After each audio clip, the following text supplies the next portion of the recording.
Yeah,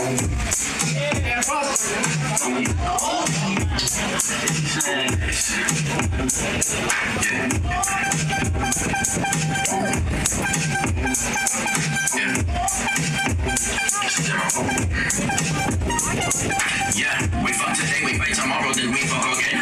I fuck a homie, she find out and then she fuck my man. Then I hit her and I tell her she a piece of shit. Then she call the cops and say you always make me sick. Then we fuck again, we make it up and then we back to where we used to be. Usually it take like 2 or 3, sometimes it lasts a week. Then it fight again, then I fuck a friend. The cycle never end. That same little nigga yelling on that west side was that same motherfucker in that drive-by.